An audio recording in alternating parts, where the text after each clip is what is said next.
Бүгін маркетплейстен тапсырыс беретін ең қызықты видеоларының бірқатарын ұсынатын болармын. Ең бірінші, бұл қыз кішкентай лабубу ойыншығын тапсырыс берген екен, бірақ ол тапсырысы ойлағанда да өте кішкентай болып шыққан. Яғни көріп тұрғаныңыздай өте крошечный болып шықты.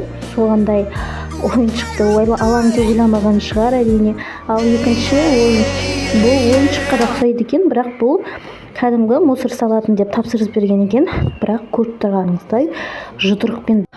Ал көріп тұрғаныңыздай бұл кісі өзіне рюмка заказ берген екен, ыдыс кішкентай, ащы су ішетін, бірақ оны ойлағаннан да өте кішкентай болып шыққан.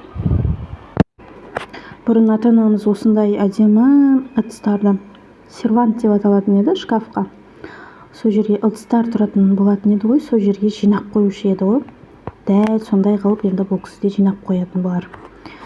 Өйткені бұған су ішуі де көп келмейтін сияқты, өте кішкентай болып шыққан екен. Ал бұл жерде бұна кісі сумка заказ берген, яғни сумкасы мынандай қағаз түріне келген екен. Бұған не айтасыздар? Сіздерде қандай қызық жағдай болды? Төменге комментарийға оқиғаңызбен бөлісіп кетсеңіз болады. Сау болыңыздар.